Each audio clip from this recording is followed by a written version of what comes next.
pinalayas, iwinaksi, at sinampal ng perang siya mismo ang nagpagod. Sa isang iglap, ang mundong buong puso niyang pinagsilbihan ay gumuho sa harap ni Isabela, habang ang demonyong si Doña Elvira ay nagdiriwang sa tagumpay ng kanyang kasinungalingan at si Alejandro ay nagpapakalunod sa malamig na katahimikan. Si Isabela ay naiwang nakatayo sa gitna ng ulan, yakap ang basag niyang dangal. Ngunit sa pagtalikod niya, isang sumpa ang isinilang sa kanyang puso. Darating ang araw, sisingilin niya ang bawat butil ng luhang ipinatak sa kanya. Paano babangon ang isang ina na inagawa ng lahat, ngayong ang buhay ng kanyang anak ay nakasalalay sa perang ipinagkait sa kanya? Wala kang utang na loob. Matapos kitang patuluyin sa pamamahay ko, matapos kitang pagkatiwalaan sa anak ko, ito ang isusukli mo, ang nakawin ng kaisa-isang alaalang natitira sa asawa ko. Ang sigaw ni Alejandro ay dumagundong sa buong mansyon, mas malakas pa sa kulog na nagbabadya sa labas. Ang bawat salita ay parang latigong humahampas sa katahimikan ng malawak na sala. Hindi man lang siya huminto upang huminga, ang kanyang mukha ay namumula sa galit at ang kanyang mga mata ay nanlilisik na parang isang hayop na handang manila. Sa kanyang kanang kamay, mahigpit niyang hawak ang isang kumikinang na kwintas na may palawit na diamante. Ang kwintas na natagpuan daw sa loob ng lumang bag ni Isabela. Nakatayo si Isabela sa gitna ng silid, ang kanyang mga tuhod ay nanginginig at tila bibigay anumang oras. Sa kanyang mga kamay, hindi ginto o alahas ang hawak niya, kundi ang isang maliit na platito ng mainit na sopas na ipinaghanda niya sana para kay Sofia dahil napansin niyang matamlay ang bata kanina. Ang init ng mangkok ay hindi sapat upang labanan ng lamig na biglang bumalot sa kanyang buong katawan. Ang sopas ay dahan-dahang na tumagilid. Ang sabaw ay tumulo sa kanyang mga daliri, ngunit hindi niya ininda ang hapdi dahil mas masakit ang paratang na tumagos sa kanyang puso. Ang mundo niya ay biglang huminto sa pag-ikot. Sir Alejandro, hindi ko po magagawa iyon. Ang garalgal na sagot ni Isabela, ang kanyang tinig ay halos hindi makalabas sa nanunuyo niyang lalamunan. Alam niyo po kung gaano ko kailangan ang trabahong ito para sa anak ko. Hindi ko po sisirain ang tiwala ninyo. Huwag mo akong daanin sa mga drama mo. Putol ni Alejandro. Ang kanyang boses ay puno ng pandidiri. Caught in the act, Isabela. Nasa bag mo ang kwintas. Huwag mong gamitin ang anak mo para pagtakpan ng kasamaan ng ugali mo. Mula sa gilid, humakbang palapit si Doña Elvira. Ang kanyang mukha ay nagpapakita ng pekeng lungkot at dismaya, ngunit sa kailaliman ng kanyang mga mata, may isang demonyong nakangisi. Hinaplos niya ang braso ni Alejandro, tila isang inang nagpapatahan, ngunit ang totoo ay lalo lamang niyang gatungan ng apoy. Sinasabi ko na sa iyo, Alejandro, malumanay, ngunit makamandag na wika ni Doña Elvira. Mahirap magtiwala sa mga taong galing sa wala. Akala mo ay tinutulungan mo sila, pero sa huli, tutuklawin ka rin pala. Buti na lang at napansin ko ang bag niya na nakabukas habang naglilinis siya sa kwarto mo. Kung hindi, baka naibenta na niya yan sa rekto bago pa tayo magising. Hindi po totoo yan. Napaluhod si Isabela, hindi na niya inalintana ang sopas na tuluyang natapon sa makintab na sahig. Tumingala siya kay Doña Elvira, nagmamakaawa ang mga mata. Senyora, alam niyo po na hindi ako pumapasok sa kwarto ni Sir Alejandro kung wala kayo. Kayo po ang nag-utos sa akin na linisin ang mga kurtina doon kanina. Kayo po ang nagbigay ng susi sa akin. Isang malamig na tawa ang pinakawalan ni Doña Elvira. Ako? Bakit ko naman ipapahamak ang sarili kong pamamahay? Tingnan mo, Alejandro. Nakuha pa niyang magsinungaling at baliktarin ang sitwasyon. Talagang napakagaling niyang manipulahin ang mga tao, pati si Sofia ay nabilog na niya ang ulo.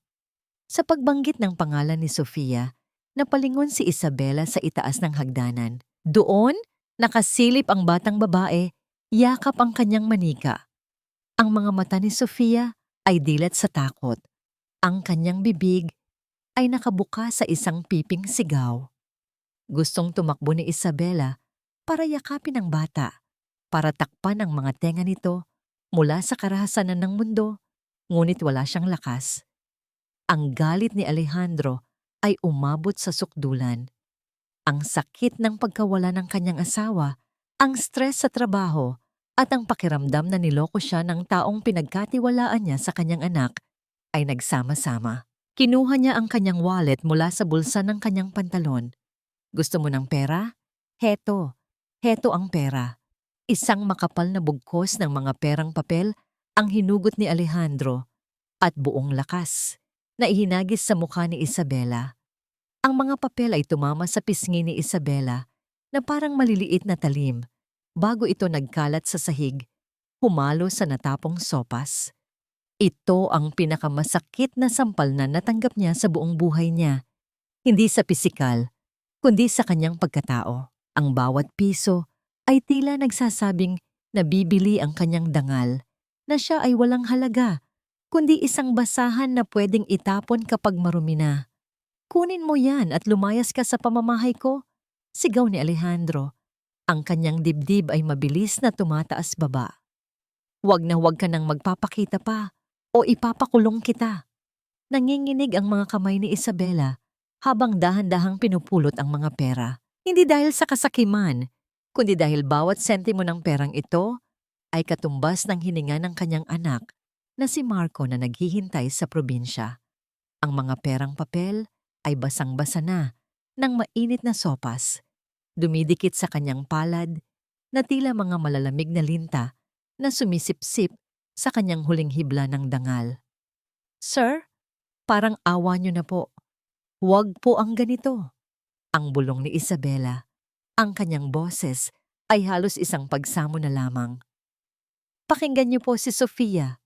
Alam niya po ang totoo. Siya po ang kasama ko buong maghapon. Ngunit si Alejandro ay tila naging isang estatwang bato. Ang kanyang mga mata, na dati ay nakitaan ni Isabela ng bahagyang lambot kapag kalaro ang anak, ay wala nang natitirang emosyon kundi poot. Huwag mong madamay-damay ang pangalan ng anak ko sa dumi ng pagkatao mo. From this moment on, you are nothing but a stranger to this family. Layasan mo kami bago ko pa makalimutang babae ka at ipakakaladkad kita sa mga guard. Sa itaas ng hagdanan, naramdaman ni Sofia ang bawat bitaw ng salita ng kanyang ama. Ang maliit niyang kamay ay mahigpit na nakakapit sa riles ng hagdan. Ang kanyang mga kuko ay tila ibinabaon sa kahoy. Gusto niyang sumigaw. Gusto niyang sabihin sa kanyang papa na si Isabela ang nagturo sa kanya kung paano muling ngumiti. Ngunit ang kanyang boses na matagal nang nakakulong sa loob ng kanyang lalamunan dahil sa trauma ay ayaw lumabas. Ang tanging nagawa ng bata ay ang manginig at hayaan ang mga luha na dumaloy sa kanyang namumutlang pisngi. Muling humalakhak ng mahina si Doña Elvira, isang tunog na puno ng tagumpay. Go on, Isabela. Kunin mo na ang perang yan. Baka yan na ang huling perang mahahawakan mo na hindi galing sa pagnanakaw. Maging utang na loob mo na lang kay Alejandro na hindi kanya ipinakakaladkad sa mga pulis ngayong gabi. Ang mapait na dagdag ni Doña Elvira habang ang kanyang mga daliri ay marahang naglalaro sa kanyang mamahaling perlas. Sa bawat salitang lumalabas sa bibig ng matanda, nararamdaman ni Isabela ang unti-unting pagpanaw ng kanyang pag-asa. Dahan-dahan siyang tumayo, bit-bit ang basang mga perang papel na tila mga piraso ng kanyang sariling balat na binalatan mula sa kanyang katawan. Ang kanyang dangal ay naging abo na, tinangay ng hanging puno ng puot sa loob ng mansyong yon. Tiningnan niya si Alejandro sa huling pagkakataon, umaasang makakita ng kahit katiting na pag-aalinlangan sa mga mata nito. Ngunit ang tanging naroon ay ang isang pader ng yelo na hindi matitibag ng anumang luha. Bago siya tuluyang humakbang palabas, dinala ni Isabela ang kanyang paningin sa itaas ng hagdanan. Doon, sa gitna ng kadiliman ng pasilyo, ang maliit na bulto ni Sofia ay nananatiling nakatitig. Ang kanilang mga mata ay nagtagpo sa isang maikling sandali, isang golden moment na puno ng hindi mabigkas na pighati. Itinaas ni Isabela ang kanyang nanginginig na kamay, hindi para kumaway, kundi para ituro ang kanyang puso, isang piping pangako na kahit saan siya dalhin ng tadhana, ang pagmamahal niya sa bata ay hindi mananakaw ng anumang kasinungalingan. Isang malakas na pagsara ng pinto ang tumapos sa ugnayang iyon. Ang tunog ng trangkana na glock ay tila isang hatol ng kamatayan na umaling-awngaw sa bawat sulok ng kanyang pagkatao. Sa labas, sinalubong siya ng bagsak ng ulan na tila nakikidalamhati sa kanyang sinapit. Ang bawat patak ng tubig ay humahampas sa kanyang balat. Nililinis ang bakas ng sopas, ngunit hindi ang dumi ng paratang na ngayoy nakadikit na sa kanyang pangalan. Naglakad si Isabela nang walang direksyon, ang kanyang mga tsinelas ay lumulubog sa putikan, habang ang lamig ay unti-unting nanunuot sa kanyang mga buto. Huminto siya sa ilalim ng isang malungkot na poste ng ilaw. Sa gitna ng dilim, kinuha niya ang kanyang luma at basag na cellphone mula sa bulsa ng kanyang unipormeng basa. Sa screen, nakikita niya ang 3 missed calls mula sa kanyang kapatid sa probinsya. Sa panginginig ng kanyang mga daliri, pinindot niya ang callback. Isabela, salamat sa Diyos at sumagot ka. Ang boses ng kanyang kapatid ay puno ng takot at pagmamadali. Si Marco, isinugod namin sa bayan. Hindi na siya makahinga, Isabela. Sabi ng doktor, kailangan na siyang operahan sa lalong madaling panahon. Kung hindi, baka hindi na siya umabot sa umaga. Nasaan na ang perang ipapadala mo? Isabela, sumagot ka. Napako si Isabela sa kanyang kinatatayuan. Tiningnan niya ang mga basang perang papel sa kanyang kamay. Ang perang itinapon sa kanya bilang bayad sa kanyang silya at sulyap. Ang halagang iyon na sapat na sana para sa kanyang pamasahe at pagkain ay barya lamang kumpara sa halagang kailangan para iligtas ang buhay ng kanyang anak. Ang injustice engine ay tuluyang nangalawang sa kanyang dibdib. Ang biyayang hinihintay niya ay naging isang sumpa. Paano niya ililigtas ang kanyang anak gamit ang perang naging simbolo ng kanyang kahihiyan? At sa likod ng kanyang isipan, isang katanungan ang pilit na kumakawala. Bakit tila alam ni Doña Elvira kung saan eksaktong hahanapin ang kwintas, gayong si Sofia ang huling nakitang may hawak nito? Naiwang nakatayo si Isabela sa gitna ng rumagasang ulan, isang inang wala ng luha, habang ang anino ng isang itim na sasakyan ay dahan-dahang humihinto sa hindi kalayuan, pinagmamasdan ng bawat paghikbi ng kanyang balikat sa gitna ng dilim. Ang bawat yabag ni Isabela palayo sa mansyon ay tila pagbaon ng mga pako sa kanyang sariling kabaong. Bit-bit ang kanyang lumang bag na basang-basa na, hindi niya alintana ang bigat nito. Mas mabigat ang pasanin sa loob ng kanyang dibdib. Ang tubig ulan ay dumadaloy mula sa kanyang buhok, pumasok sa kanyang mga mata, at humahalo sa mga luhang hindi na niya mapigilan. Tiningnan niya ang mga perang papel na nakakuyom sa kanyang palad, ang mga papel na naging dahilan ng kanyang pagpapakababa. Sa bawat kanto ng kalsada, ang mga ilaw ng sasakyang dumadaan ay tila mga nanunuyan ng mga mata na nagpapaalala sa kanya na siya ay isa na namang ligaw na kaluluwa sa malupit na lungsod. Samantala, sa loob ng mansyon, ang katahimikang namayani ay mas nakabibingi kaysa sa sigaw ni Alejandro kanina. Nakatayo si Alejandro sa tapat ng malaking bintana ng kanyang opisina, pinapanood ang bawat patak ng ulan na humahampas sa salamin. Sa kanyang isipan, pilit niyang binubura ang imahe ng nagmamakaawang mukha ni Isabela. Ginawa ko lang ang tama, bulong niya sa sarili, habang ang kanyang mga kamay ay nakasaboy sa kanyang bulsa. Isang magnanakaw ang babaeng iyon. Hindi siya dapat manatili sa tabi ng anak ko. Ngunit sa kabilang kwarto, ang tama para kay Alejandro ay naging isang sumpa para kay Sofia.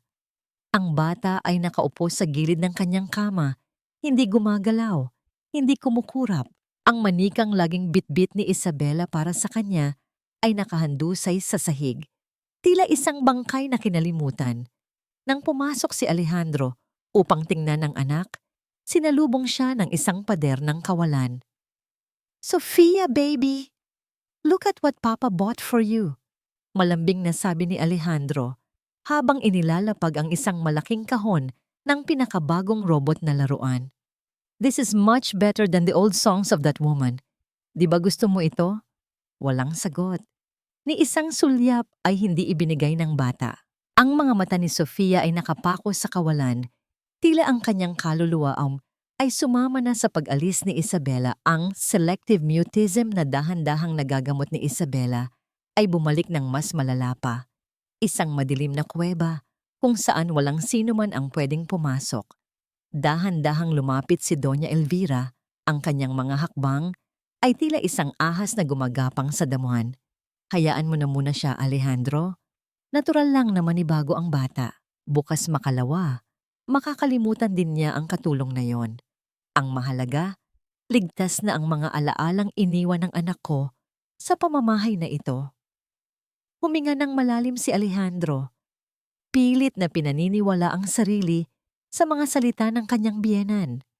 Ngunit sa tuwing titingin siya sa kanyang mga palad, tila nararamdaman pa rin niya ang dulas ng mga perang papel na ihinagis niya sa mukha ng isang inang humihingi ng katarungan. Sa isang tago at madilim na paupahan, sa dulo ng isang makipot na eskinita, nahanap ni Isabela ang kanyang sarili sa loob ng isang maliit na silid. Ang amoy ng luma at basang kahoy ay nanunuot sa kanyang ilong. Walang kama, kundi isang manipis na banig lamang sa sahig. Dito, sa gitna ng kadiliman, inilabas ni Isabela ang mga basang pera. Ito ang naging golden moment ng kanyang pighati.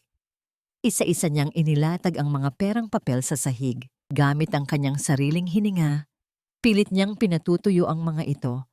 Ang kanyang mga kamay ay nanginginig, hindi dahil sa lamig, kundi dahil sa bawat butil ng hininga niya ay may kasamang dalangin para sa kanyang anak. "Marco, anak, magpakatatag ka. Parating na si nanay.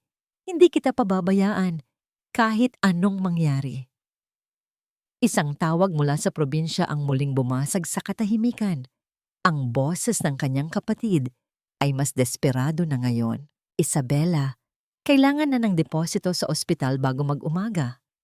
Sinasabi ng mga doktor na baka hindi na kayanin ng puso ni Marco ang susunod na oras kung hindi maibibigay ang gamot. "Nasaan ka na?" Ang bawat salita ay tila isang kutsilyong ibinabaon sa puso ni Isabela. Tiningnan niya ang halaga ng perang hawak niya. Hindi ito aabot sa kalahati ng kailangan. Sa gitna ng kanyang kawalan ng pag-asa, narinig niya ang isang mahinang katok sa kanyang pintuan.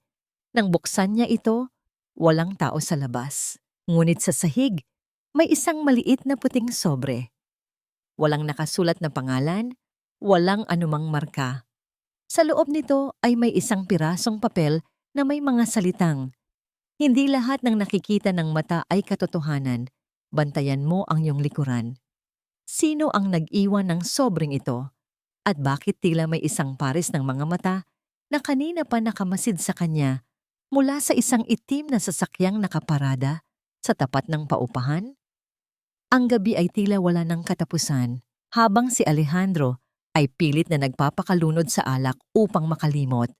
Si Isabela naman ay dahan-dahang tumayo. Ang kanyang mga mata ay nag-aapoy na ngayon sa isang bagong uri ng determinasyon. Kung hindi siya makakakuha ng tulong sa legal na paraan, gagawin niya ang lahat. Kahit ang pasukin ang kuta ng mga lobo, mailigtas lamang ang kanyang anak. Ngunit ang hindi niya alam, sa loob ng mansyon, isang sikreto ang dahan-dahang nabubunyag. Isang hardinero ang nakapulot ng isang bagay na nahulog ni Doña Elvira sa hardin noong hapong iyon. Isang resibo ng isang pawn shop na may petsang bago pa mawala ang kwintas na tiyan ko. 10,000 piso. 10,000 pisong galing sa pang-iinsulto. Ito ba ang halaga ng buhay ng anak ko? Ang bulong na ito ni Isabela ay tila isang munting daing na agad nilamon ng ingay ng gabi sa labas ng kanyang barong-barong. Nakatitig siya sa mga perang papel na nakalatag sa ibabaw ng isang lumang dyaryo. Ang mga ito ay tuyo na, ngunit ang mga marka ng dumi at mantsa ng sopas ay nananatiling saksi sa kanyang kahihiyan. Ito ang The Injustice Engine. Ang bawat barya ay paalala na sa mata ng mga makapangyarihan. Ang isang katulad niya ay madaling palitan, madaling saktan, at madaling itapon. Kinuha ni Isabela ang kanyang luma at kupas na pitaka. Sa loob nito, bukod sa perang itinapon ni Alejandro, ay may isa pang bagay na itinatago niya ng buong ingat. Isang gintong singsing, ang kaisa-isang alaalang iniwan ng kanyang yumaong asawa. Ito ang kanyang huling sandata, ang huling piraso ng kanyang nakaraan na handa niyang isakripisyo para sa kinabukasan ng kanyang anak. Sa kabilang panig ng lungsod, sa loob ng malamig at madilim na kwarto ni Sofia, ang bata ay nakaupo sa tapat ng bintana. Ang kanyang maliit na daliri ay dahan-dahang gumuguhit sa namumuong hamog sa salamin. Isang pangalan ang kanyang isinulat sa hangin. Isabela. Pumasok si Doña Elvira, dala ang isang baso ng gatas. Sofia, uminom ka na. Huwag mo nang isipin ang babaeng yon. Magnanakaw siya, baby. Masamang tao siya. Sa unang pagkakataon, lumingon si Sophie, ang kanyang mga mata na dati ay puno ng paghanga sa kanyang lola, ay puno na ngayon ng matinding pagdududa. Hindi siya nagsalita, ngunit ang paraan ng pag-iwas niya sa hawak ni Doña Elvira ay sapat na upang magpadala ng mensahe. Ang Mist of Distrust Engine ay nagsisimula ng gumana sa loob ng mansyon. Ang bawat kilos ng matanda ay tila binabantayan na ngayon ng mga matang dati ay walang kamuwang-muwang. Ah, ganyan ba? Nagmamatigas ka na rin? Ang boses ni Doña Elvira ay bumaba, naging mas matalim. Tandaan mo, Sofia, ako lang ang natitira sa'yo. Ang papa mo, busy siya sa paghahanap ng kapalit ng mama mo. Ang katulong na yon, kinalimutan ka na niya pagkatapos niyang makuha ang pera.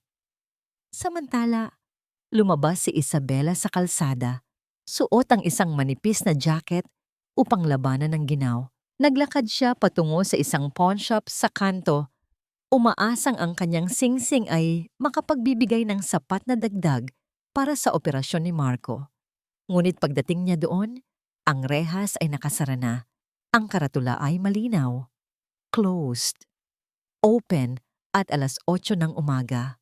Huwag ngayon. Please, huwag ngayon. Ang pagsamo ni Isabela habang hinahawakan ng malamig na rehas. Ang bawat segundong lumilipas ay tila isang hakbang ni Marco patungo sa panganib. Neng, mukhang malalim ang iniisip mo ah. Isang tinig mula sa gilid ang bumasag sa kanyang desperasyon. Si Aling Nena iyon, ang tindera ng Sampaguita na madalas niyang makita sa tapat ng simbahan. Ang mukha ni Aling Nena ay puno ng mga kulubot ng panahon, ngunit ang kanyang mga mata ay nagniningning sa kabutihan. Ito ang golden moment ng kabanatang ito.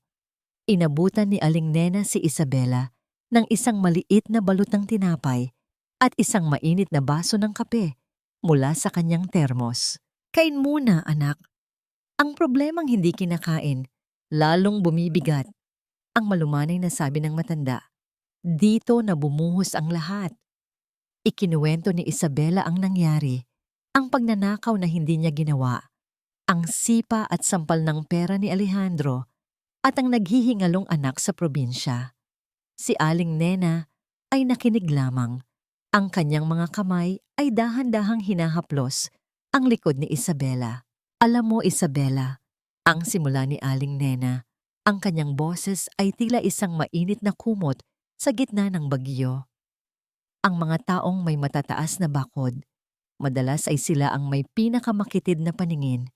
Pero ang katotohanan, parang tubig yan. Kahit gaano mo harangan, makakahanap yan ng butas para lumabas.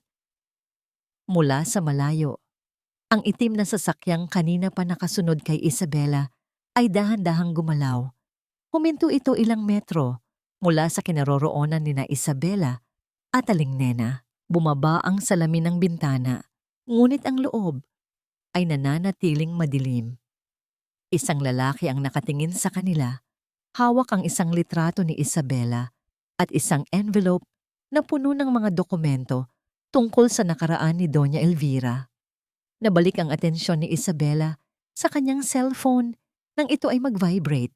Isang text mula sa isang hindi kilalang numero ang dumating. Ang kwintas ay hindi kailanman nawala. Ito ay ipinangutang sa isang pawn shop sa kabilang kanto bago pa ito lumabas sa bag mo. Hanapin mo ang resibo na may numerong 7-4-2-1. Nanlaki ang mga mata ni Isabela. Ang dangling mystery ay unti-unti nang nagkakaroon ng hugis. May isang taong nakakaalam ng totoo at ang taong yon ay mukhang mas malapit kaysa sa inaakala niya. Aling Nena, kailangan ko pong umalis, ang sabi ni Isabela. Ang kanyang determinasyon ay muling nag-alab. May kailangan akong patunayan.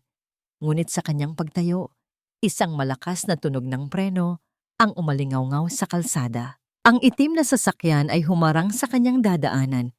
Bumukas ang pinto at isang lalaking nakasuit na may malamig na ekspresyon ngunit may bakas ng pamilyar na muka ang lumabas. Isabela, huwag kang matakot. Pinadala ako ng taong gustong tumulong sa'yo, ang sabi ng lalaki. Pero kailangan nating magmadali. Ang anak mo, inilipat na siya ng ospital. Sino ka? At paano mo nalaman ang tungkol sa anak ko? Ang tanong ni Isabela, habang ang kanyang puso ay tila gustong kumawala sa kanyang dibdib. Hindi iyon ang mahalaga ngayon, ang sagot ng lalaki habang binubuksan ang pinto ng sasakyan. Ang mahalaga ay kung hanggang saan ang kaya mong ibigay para malaman ang totoo tungkol sa pamilyang sumira sa'yo. Nakatitig si Isabela sa nakabukas na pinto ng itim na sasakyan. Ang kintab ng pintura nito ay tila isang malalim at madilim na tubig na humihigop sa kanyang huling lakas. Nag-aalangan siya. Sa mundong ito, natutunan na niya na walang bagay na dumarating ng libre, lalo na ang tulong mula sa isang estranghero sa gitna ng hating gabi. Ngunit nang ipakita ng lalaki ang isang folder na may nakasulat na pangalan ni Marco at ang logo ng isang prestihiyosong ospital sa Maynila, ang kanyang takot ay natalo ng kanyang pagiging ina. Sino ang nagpadala sa'yo? Ang tanong ni Isabela habang dahan-dahang sumasakay. Ang kanyang basang uniforme ay nag-iiwan ng mantsa sa mamahaling upuang balat. Isang kaibigan na ayaw makitang nagtatagumpay ang kasamaan, ang maikling sagot ng lalaki habang mabilis na pinaandar ang sasakyan. Walang tunog ang makina. Tila isang anino lamang na bumabaybay sa tahimik na kalsada. Habang binabaybay ang daan, ang isipan ni Isabela ay bumalik sa loob ng mansyon. Naalala niya ang bawat sulok na nilinis niya, ang bawat ngiti ni Sofia na pinagsikapan niyang makuha, at ang bawat malamig na tingin ni Alejandro. Ngunit higit sa lahat, naalala niya ang mga mata ni Doña Elvira, ang mga matang puno ng katusuhan. Kung totoo ang text na natanggap niya, ang kwintas ay hindi kailanman nawala sa loob ng bahay. Isang planadong pag-atake ito sa kanyang dangal. Nang huminto ang sasakyan sa harap ng isang naglalakihang gusali na puno ng mga nagniningning na ilaw, naramdaman ni Isabela ang isang kakaibang kaba. Ito ang St. Jude Medical Center, ang ospital na para lamang sa mga mayayaman. Dito inilipat si Marco.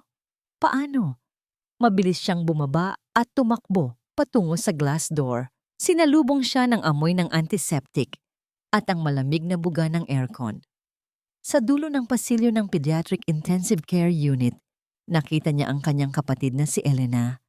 Nakaupo ito sa isang bench, hindi na umiiyak, kundi tulala sa pagod. "Ate!" Ang sigaw ni Elena nang makita siya. Agad itong tumayo at niyakap si Isabela. "Ate, hindi ko alam kung anong nangyari. May mga lalaking dumating sa probinsya, kinuha kami at isinakay sa ambulansya. Sabi nila, utos daw ng isang mabuting loob. Bayad na ang lahat, ate. Ang deposito, ang operasyon, lahat." Napaluhod si Isabela sa sahig ng ospital. Ang bigat na kanina pa nakadagan sa kanyang balikat ay tila biglang gumaan, ngunit napalitan ito ng isang malaking katanungan. Sino ang gagawa nito? Hindi si Alejandro. Ang huling alaala niya rito ay ang paghagis ng pera sa kanyang mukha. Sa kabilang panig ng lungsod, sa loob ng tahimik na library ng mansyon, hindi makatulog si Alejandro. Hawak niya ang resibo na ibinigay ng kanyang hardinero. Isang maliit na papel, gusot at may mantsa ng lupa. Ngunit ang nakasulat dito ay malinaw. Cebuana Luilier, Transaction ID 7421. Ang petsa ay 2 araw bago niya hinarap si Isabela. Ang pangalang nakasulat bilang nagsangla, isang pangalang hindi pamilyar. Ngunit ang pirma sa ibaba ay may mga kurba na tila nakita na niya sa mga dokumento ng kanyang biyenan. Hindi maaari, bulong ni Alejandro. Bakit gagawin ni Elvira iyon? Biglang bumukas ang pinto at pumasok si Doña Elvira. Suot ang kanyang silk na robe. "Alejandro, bakit gising ka pa? Iniisip mo pa rin ba ang babaeng yon? Sinabi ko na sa'yo, kalimutan mo na siya. Bukas, kukuha tayo ng bagong tutor para kay Sofia." Dahan-dahang itinaas ni Alejandro ang resibo. "Ina, ano ito?" Sandaling napatigil si Doña Elvira. Ang kanyang muka ay nawalan ng kulay, ngunit mabilis din siyang nakabawi. Isang matalim na tawa ang pinakawalan niya. "Iyan? Isang basura na pinulot sa labas? Alejandro, huwag mong sabihing mas naniniwala ka sa isang pirasong papel kaysa sa akin. Baka gawa-gawa lang yan ng mga taong gustong sirain ang pamilya natin." Pero ang petsa, ina, 2 araw bago mawala ang kwintas ni Alicia, ang giit ni Alejandro, ang kanyang boses ay nagsisimulang manginig sa galit at pagdududa. At ano ngayon? Baka matagal na niyang ninanakaw ang mga gamit natin at ngayon lang natin nalaman. Ang sigaw ni Doña Elvira, ang kanyang pagiging kontrabida, ay lumalabas na sa kanyang boses.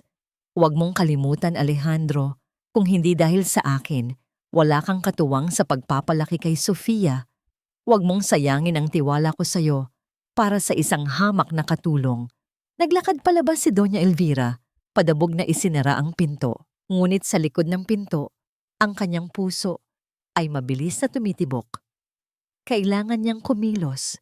Kailangan niyang dispatsahin ang resibong iyon at ang sino mang nagbigay nito kay Alejandro. Bumalik ang eksena sa ospital. Nakatayo si Isabela sa tapat ng malaking salamin ng ICU. Sa loob, nakikita niya si Marco, ang kanyang munting anak, na napapalibutan ng mga makina.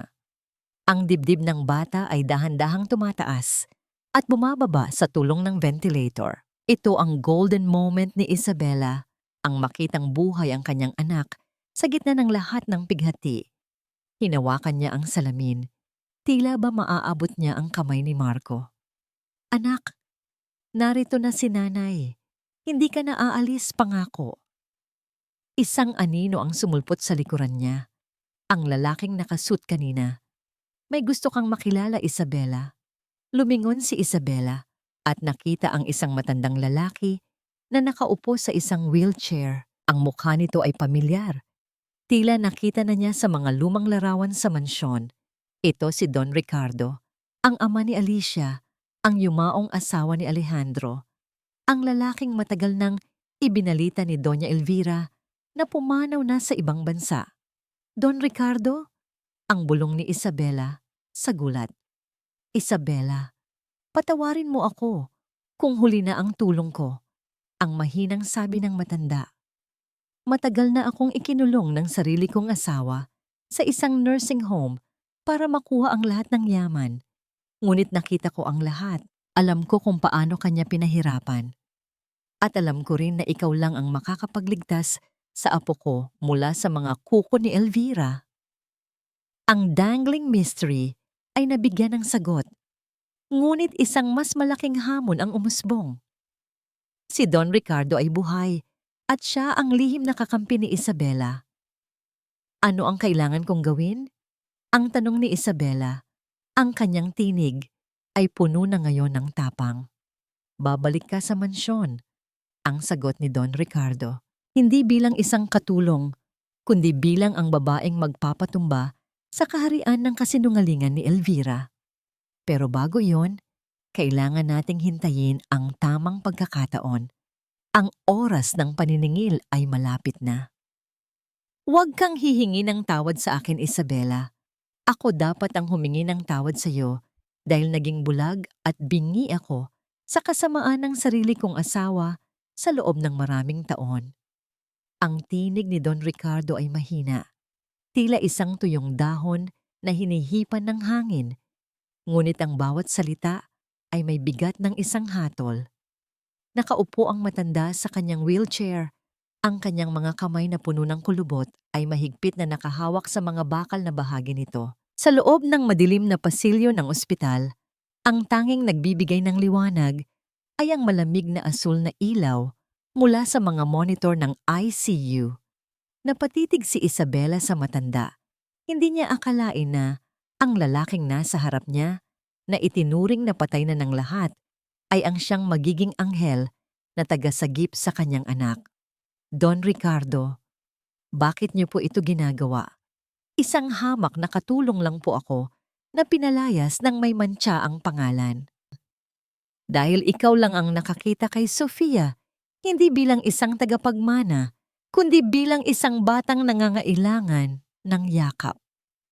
Ang sagot ng matanda, habang ang kanyang mga mata ay nagniningning sa namumuong luha. Nakita ko ang lahat, Isabela.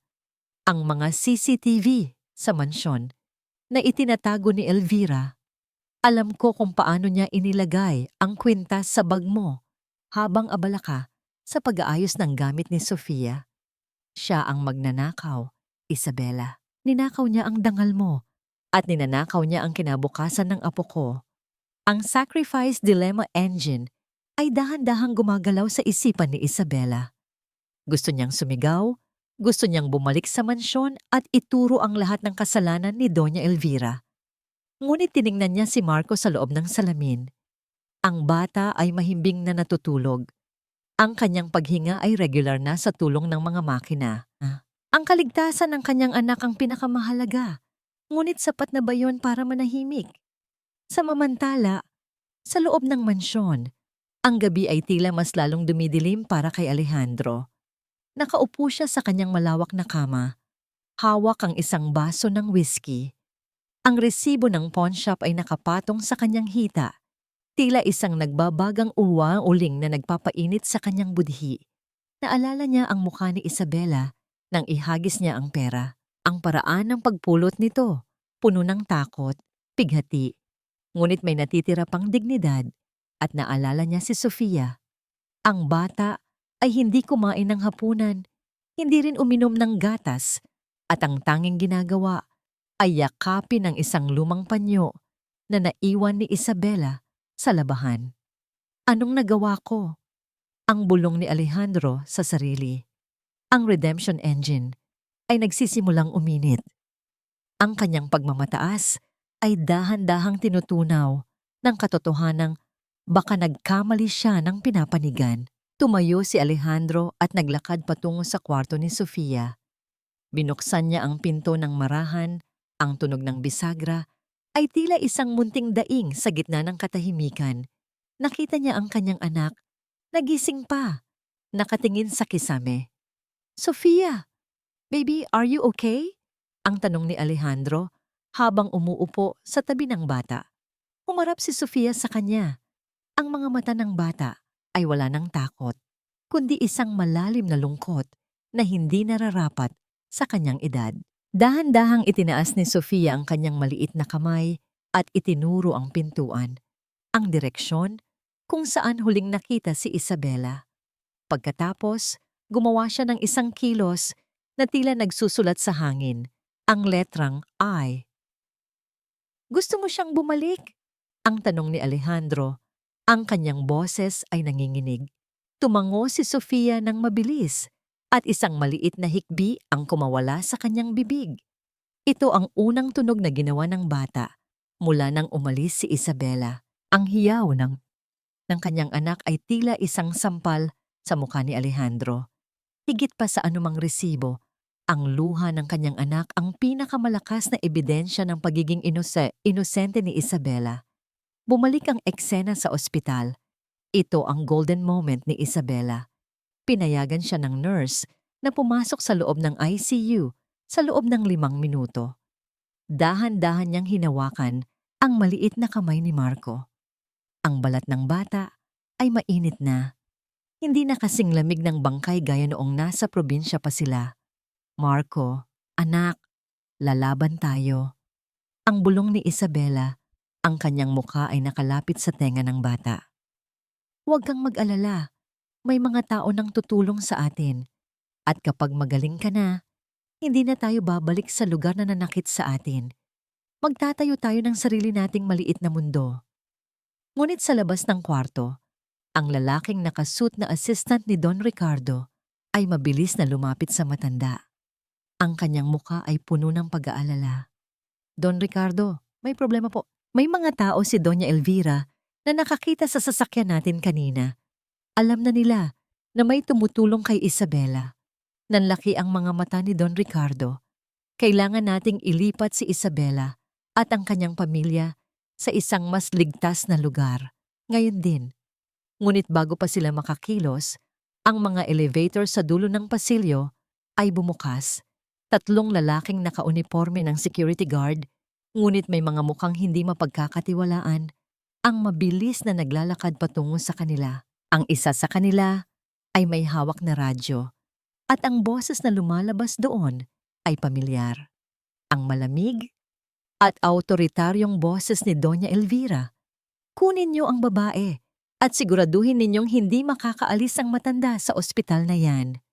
Napatayo si Isabela mula sa tabi ng kama ni Marco nang marinig ang mabilis na paglakad ng mga sapatos sa labas.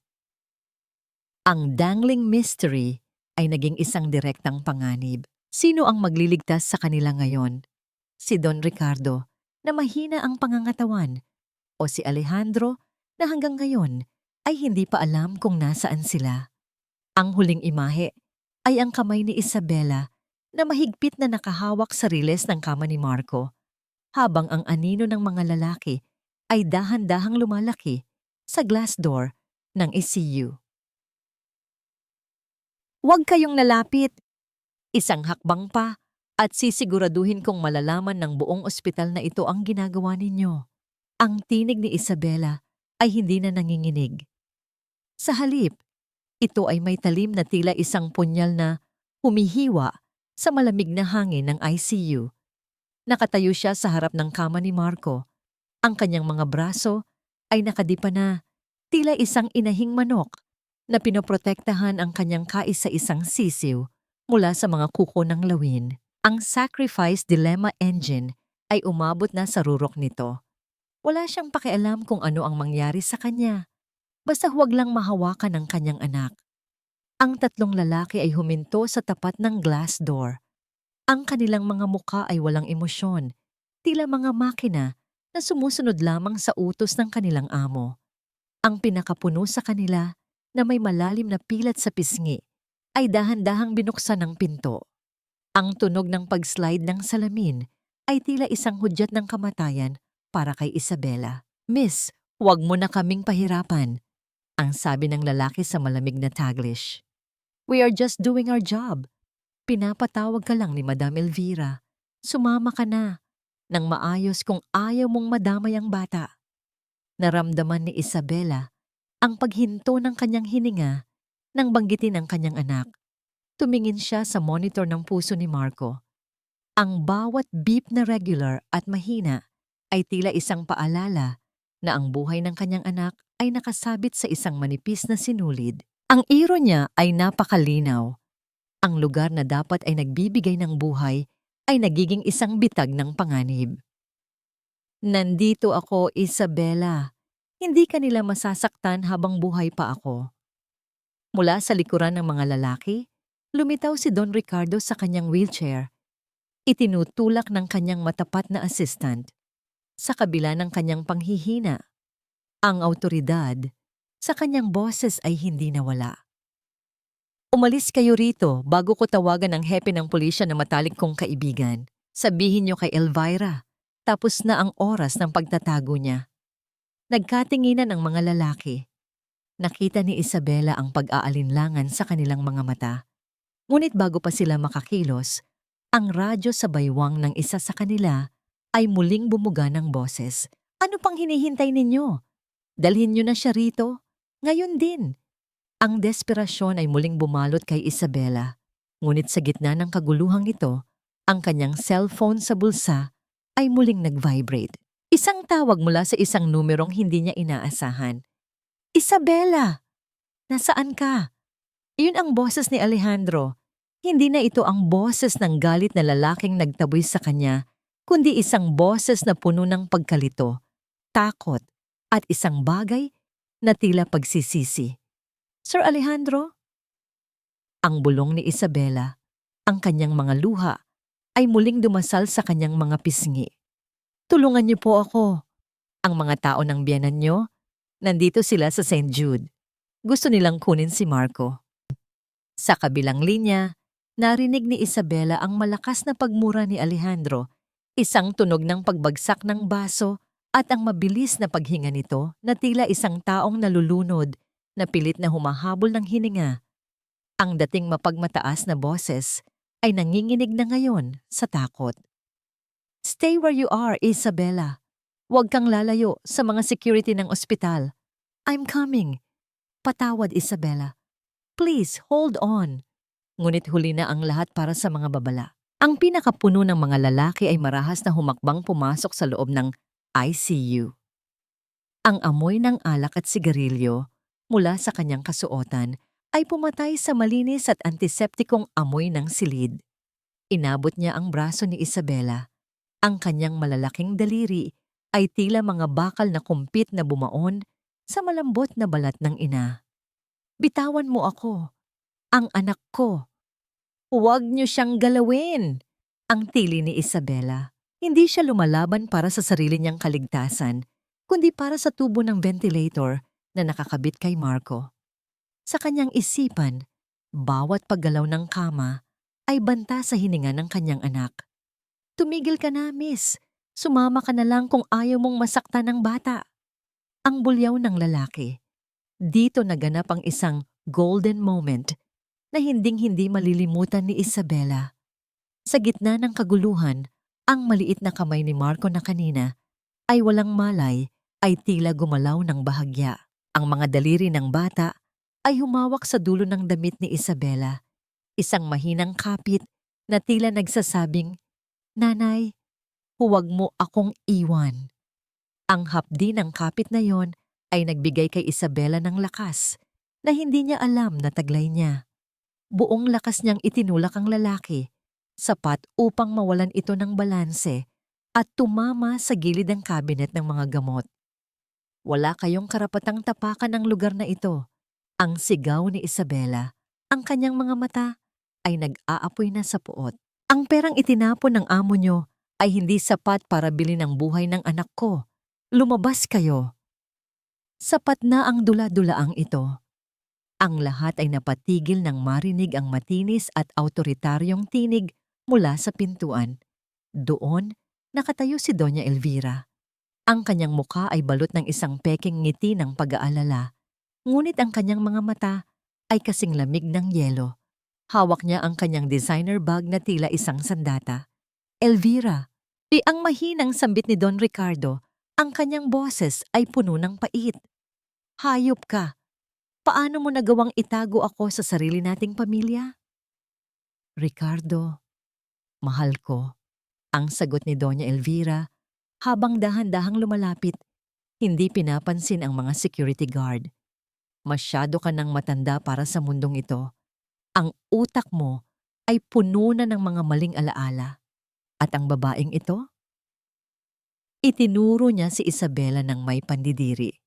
Siya ang sumira sa katahimikan ng mansyon natin.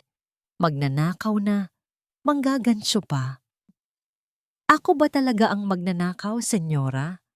Ang hamon ni Isabela habang dahan-dahang inilalabas ang kanyang cellphone o ang taong kumuha ng kwintas ng sarili niyang anak para lamang may maisangla at pambayad sa kanyang mga utang sa sugal. Napatigil si Doña Elvira. Ang kanyang perlas na kwintas ay tila biglang humigpit sa kanyang leeg. Anong sinasabi mo? Alam ni Alejandro ang tungkol sa resibo, senyora. At alam ni Don Ricardo ang lahat ng ginawa niyo sa kanya. Ang dagdag ni Isabela. Ang mist of distrust engine ay tuluyan ng lumamon sa kumpiyansa ng matanda.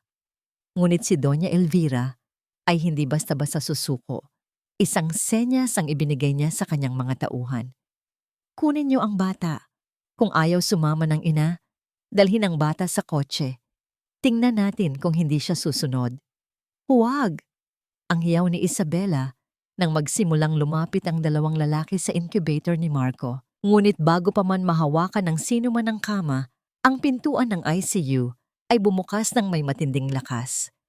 Ang tunog ng pagtama ng salamin sa pader ay umalingaw-ngaw sa buong pasilyo. Doon, nakatayo si Alejandro. Ang kanyang barong ay gulo-gulo. Ang kanyang mga mata ay mapula sa puyat at pagsisisi. Ngunit higit sa lahat, ang kanyang hitsura ay tila isang amang handang pumatay para sa kanyang pamilya. Hindi niya tiningnan ang kanyang biyenan. Ang kanyang paningin ay diretso kay Isabela at pagkatapos ay sa naghihingalong bata sa loob ng incubator. Ang katahimikang namayani ay mas nakakatakot kaysa sa anumang sigaw. Dahan-dahang lumakad si Alejandro patungo sa gitna ng silid.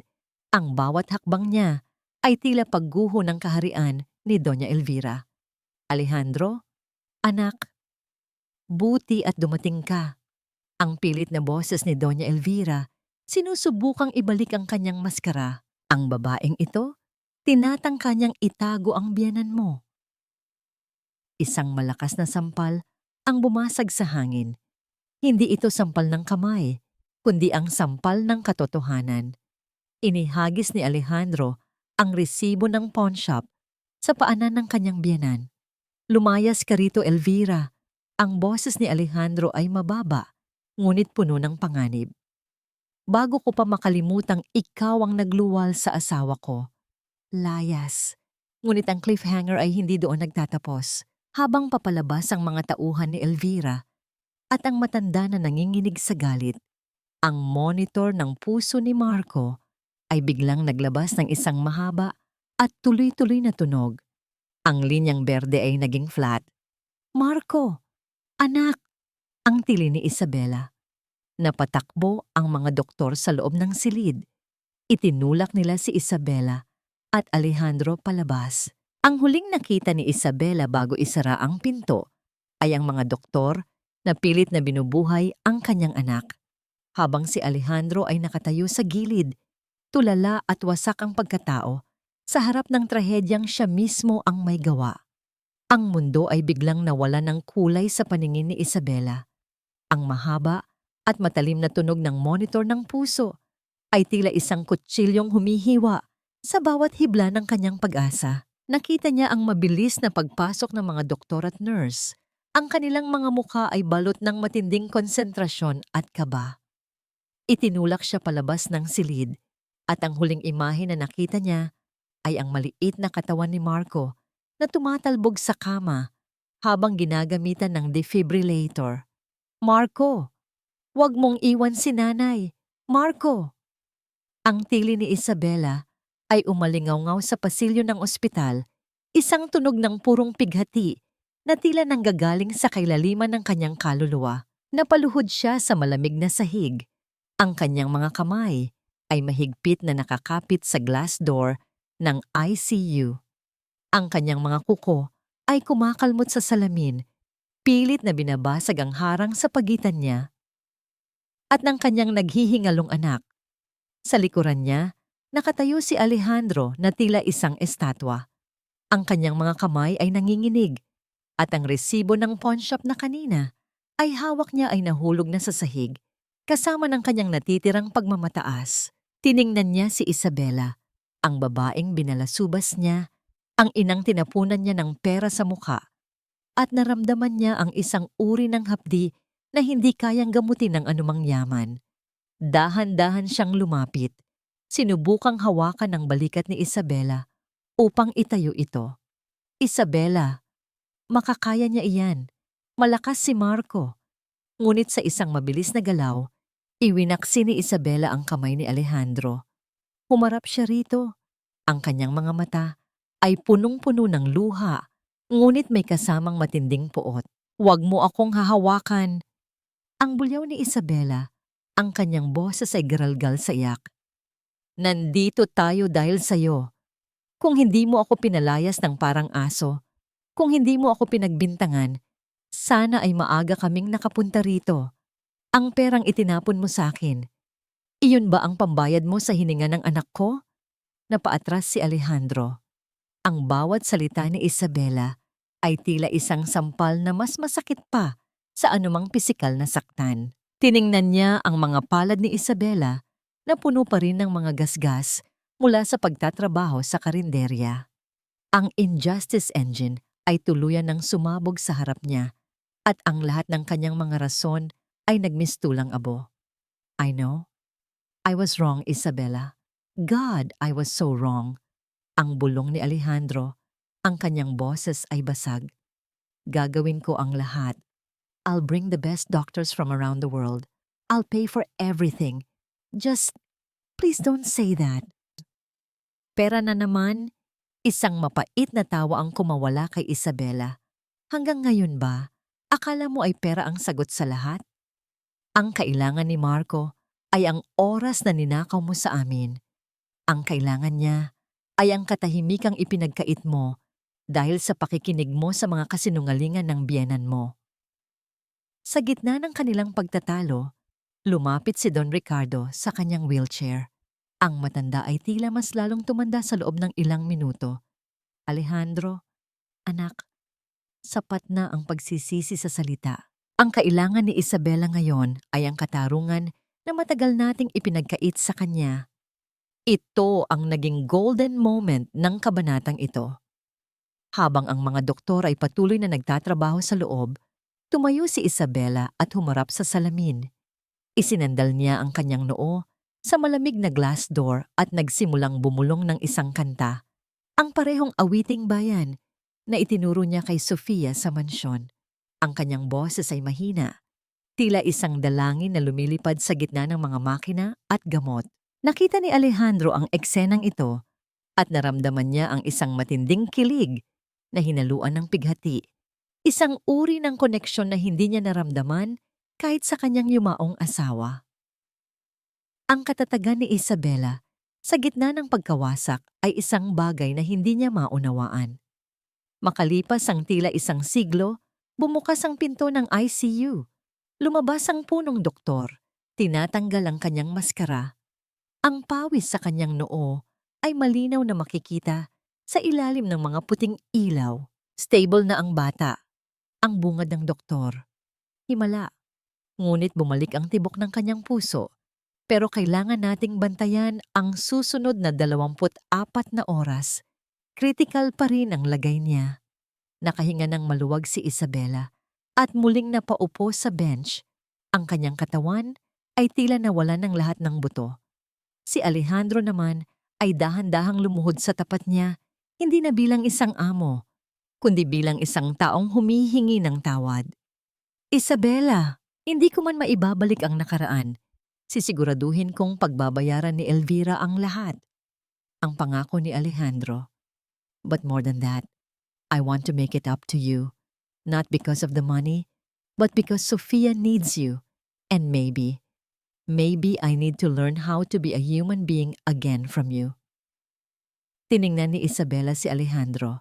Ang mist of distrust engine ay naroon pa rin, ngunit may isang maliit na bahagi ng kanyang puso ang gustong maniwala. Ngunit bago pa siya makasagot, ang kanyang kapatid na si Elena ay tumatakbong lumapit sa kanila.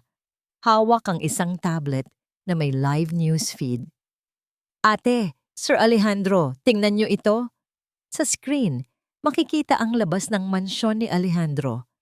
May mga pulis na nakapaligid at makikita si Doña Elvira na isinasakay sa patrol car. Ngunit ang matanda ay sumisigaw sa harap ng mga kamera. Hindi niyo ako matatalo. Si Alejandro. Si Alejandro ang may utos ng lahat. Siya ang nagplano ng lahat para makuha ang insurance ni Alicia. Nanlaki ang mga mata ni Alejandro. Isang tiered twist ang muling lumabas. Hindi pa tapos si Elvira. Sa kanyang huling hininga ng kalayaan, sinisigurado niyang isasama niya si Alejandro sa kanyang pagbagsak. Liar! Ang hiyaw ni Alejandro, ngunit alam niya ang kapangyarihan ng social media at ng mga maling balita. Tumingin si Isabela kay Alejandro. Ang munting liwanag ng tiwala na nagsisimulang mabuo ay muling nanganib. Sino ang paniniwalaan niya? Ang lalaking nagtaboy sa kanya o ang matandang babae na nagsasabing ang lahat ay isang malaking laro lamang ng kapangyarihan? Ang cliffhanger ay naiwan sa mukha ni Isabela habang tinitingnan niya ang dalawang mundo na naglalaban sa kanyang harap. Ang naghihingalong anak sa loob at ang lalaking maaaring bayani o ang tunay na demonyo sa kanyang buhay. Isang malaking kasinungalingan ba ang lahat ng ito, Alejandro? Ang bawat luhang ipinakita mo, ang bawat pagsisisi, bahagi lang ba ito ng isang mas malaking laro? Ang tinig ni Isabela ay parang isang malamig na hanging umiihip sa pasilyo ng ospital. Nakatitig siya sa screen ng tablet kung saan ang mukha ni Doña Elvira ay puno ng puot habang isinisigaw ang pangalan ni Alejandro sa harap ng mga reporter. Ang mist of distrust engine ay muling bumabalot sa kanyang isipan. Sa mundong kinalakihan niya, ang mga mayayaman ay laging may paraan upang pagtakpan ang kanilang mga bakas. At ang isang katulad niya ay madalas na ginagamit lamang na pain. Napaatras si Alejandro. Ang kanyang muka ay nawalan ng kulay. Isabela, makinig ka sa akin. Walang katotohanan ang sinasabi niya. Alicia was my life. Hinding-hindi ko magagawa ang ibintang niya sa akin. Ginagamit niya ang huling alas niya para sirain ako dahil alam niyang wala na siyang matatakbuhan. Pero bakit ang daming nakakaalam? Ang tanong ni Isabela, ang kanyang mga kamay ay mahigpit na nakakuyom. Bakit pati ang insurance ni Alicia ay nadadamay? Alejandro, pagod na akong maging biktima ng mga sikreto ng pamilya ninyo. Ang anak ko ang nagbabayad para sa mga kasalanang hindi naman namin ginawa. Sa gitna ng tensyon, humakbang palapit si Don Ricardo. Ang matanda ay may hawak na isang itim na folder na kinuha mula sa kanyang assistant. Alejandro, Isabela, huminahon kayo. Elvira is a master of manipulation. Alam niya na sa oras na madamay ang publiko, mahihirapan tayong linisin ang pangalan natin kahit mabulok pa siya sa kulungan. Binuksan ni Don Ricardo ang folder at ipinakita ang mga dokumento sa loob. Ito ang tunay na insurance policy ni Alicia. Ako ang nag-ayos nito bago siya ikasal sa'yo, Alejandro. Ang tanging beneficiary ay si Sofia at nakapangalan ito sa isang trust fund na hindi pwedeng galawin ng sinuman hanggang sa maging 18 siya. Walang makukuha si Alejandro at lalong walang makukuha si Elvira. Iyan ang dahilan kung bakit galit na galit ang biyenan mo. Nakahinga ng maluwag si Alejandro, ngunit ang bigat sa kanyang dibdib ay hindi pa rin nawawala. Tiningnan niya si Isabela na ngayon ay nakatitig sa kawalan. Ang golden moment ay naganap nang dahan-dahang umupo si Alejandro sa tabi ni Isabela sa matigas na bench ng ospital. Hindi niya sinubukang hawakan ang kamay nito. Sa halip ay itinungo niya ang kanyang ulo. Ang kanyang mga siko ay nakapatong sa kanyang mga tuhod. Alam mo, Isabela, ang simula ni Alejandro, ang kanyang boses ay tila isang bulong sa gitna ng katahimikan. Noong mawala si Alicia, akala ko ay wala na ring halaga ang buhay ko. I became cold because it was the only way to survive the pain. I built walls of money and power para walang makalapit sa akin. Pero sa paggawa ko ninyon, nakalimutan kong may isang maliit na batang naghihintay sa akin sa kabilang panig ng pader na yon. At dumating ka. You broke those walls without even trying. Ang pagmamahal mo kay Sofia, ang pag-aalaga mo sa kanya. It made me realize how much of a failure I was as a father. Tumingin si Isabela kay Alejandro. Nakita niya ang isang luhang dahan-dahang gumugulong sa pisngi ng makapangyarihang tibo. Ang redemption engine ay unti-unting tinutunaw ang yelo sa kanyang puso. Huli na ba ang lahat, Isabela? Ang tanong ni Alejandro, ang kanyang mga mata ay nagsusumamo. Can you ever forgive a man who was too blind to see the truth right in front of him? Hindi pa nakakasagot si Isabela nang biglang tumunog ang cellphone ni Alejandro. Ang caller ID ay ang pangalan ng yaya ni Sofia sa mansyon. Agad itong sinagot ni Alejandro. Ngunit ang narinig niya sa kabilang linya ay hindi ang boses ng yaya, kundi ang malakas na iyak ng isang bata at ang ingay ng mga taong nagsisigawan. Sir Alejandro! Sir, tulong po! Ang hiyaw ng yaya sa kabilang linya. Ang mga media. Pinasok po ang gate. At may mga taong galit na nagbabato ng kung ano-ano sa bintana. Si Sofia. Nawawala si Sofia. Hindi ko siya mahanap sa kwarto niya. Ano? Ang sigaw ni Alejandro na napatayo sa gulat. Anong ibig mong sabihin na nawawala siya? Sir, may nakakita pong isang itim na sasakyan na lumabas sa likod ng gate bago pa makapasok ang media. Akala namin ay driver nyo pero hindi po bumalik. Nabitawan ni Alejandro ang kanyang cellphone. Ang tunog ng pagtama ng gadget sa sahig ay tila isang babala ng panibagong trahedya. Ang escalating cliffhanger ay narito na habang si Marco ay lumalaban para sa kanyang buhay sa loob ng ICU. Si Sofia naman ay kinuha sa gitna ng kaguluhan sa mansyon. Elvira? Ang bulong ni Don Ricardo. Ang kanyang mukha ay naging kasing puti ng papel. Hindi siya titigil hanggat hindi niya nakukuha ang bata. Gagamitin niya si Sofia para makipagnegosasyon sa pulisya. Humarap si Alejandro kay Isabela. Ang takot sa kanyang mga mata ay mas matindi pa sa takot na naramdaman niya noong mamatay ang kanyang asawa. Isabela, Sofia is gone. Tumayo si Isabela, ang kanyang sariling pighati ay biglang natabunan ng matinding pag-aalala para sa batang itinuring na niyang sariling anak. Ang sacrifice dilemma engine ay muling kumilos. Sino ang dapat niyang samahan? Ang kanyang anak na si Marco na nasa critical na kondisyon o ang batang si Sofia na nangangailangan ng tagasagip sa labas? Ang huling imahe ay ang mukha ni Isabela na nahahati sa pagitan ng pinto ng ICU at ng pintuan ng ospital, habang ang ulan sa labas ay tila muling bumubuhos ng mas malakas, nagbabadya ng isang madugong pagtatapos. Sofia! Hindi! Hindi ito maaaring mangyari. Ang sigaw ni Alejandro ay nagpaalingaw-ngaw sa pasilyo ng ospital, sinakop ang bawat sulok ng katahimikan. Ang chain of obligation engine ay biglang bumigat sa kanyang balikat. Ang obligasyon na protektahan ang kanyang anak. Isang obligasyon na tila paulit-ulit niyang nabibigo. Ang mukha niya ay puno ng pagkabigla at matinding pagkabahala. Mas matindi pa sa galit na ipinakita niya kay Isabela kanina. Tumayo si Isabela. Ang kanyang mga mata ay nanlilisik sa galit. Hindi na siya ang dating babaeng mapagtiis. Ang pagkawala ni Sofia ay tila nagpalabas sa isang bagong lakas sa loob niya. Alam ko kung nasaan siya, Alejandro. Si Elvira ang may gawa nito. Dadalhin niya si Sofia sa kanyang lumang hasyenda sa Batangas. Doon niya tayo itinatago dati ni Don Ricardo. Paano mo nalaman? Ang tanong ni Alejandro. Ang kanyang boses ay tila isang bulong. Narinig ko si Doña Elvira na kausap ang kanyang driver noon. Mayroon siyang isang emergency na lugar kung saan siya nagtatago kapag may problema.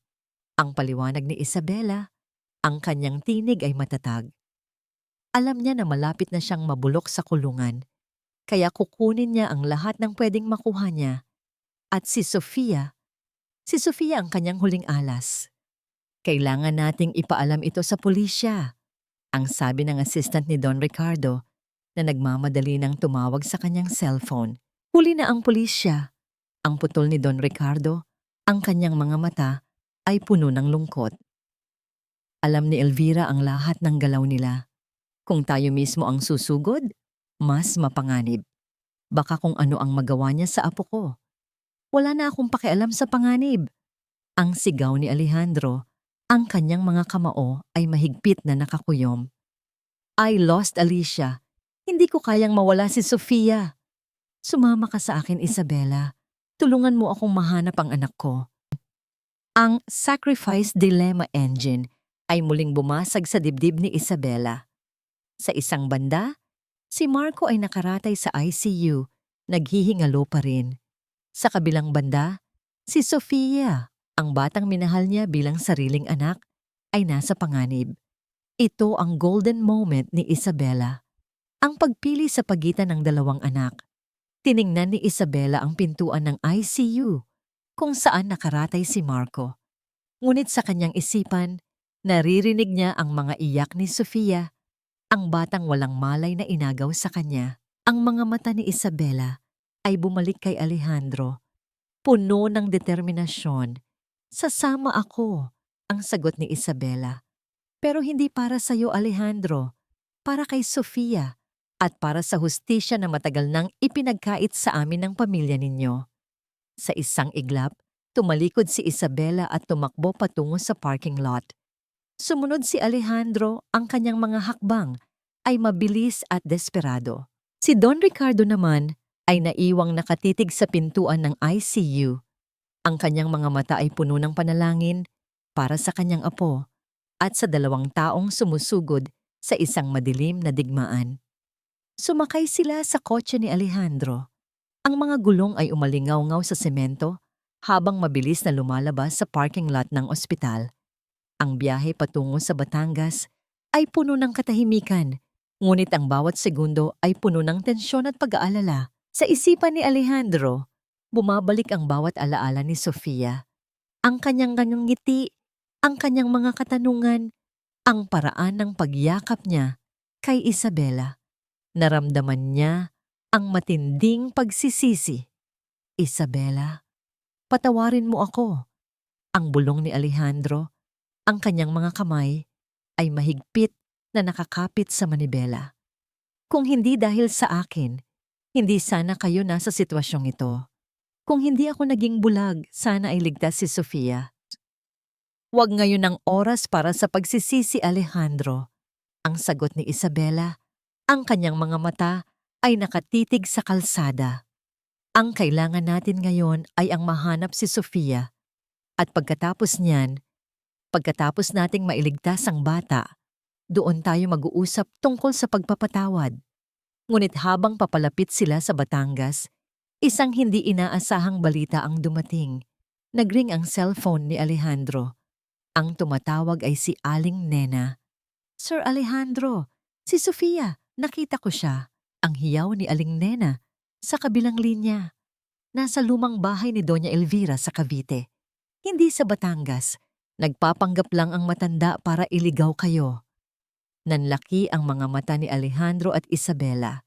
Isang tiered twist distribution ang muling lumabas. Isang huling panloloko mula sa mapanlinlang na si Doña Elvira. Ang Cavite ay nasa kabilang direksyon. Kailangan nilang magmadali. Anong nangyayari? Ang tanong ni Isabela. Niloloko tayo ni Elvira. Ang sagot ni Alejandro.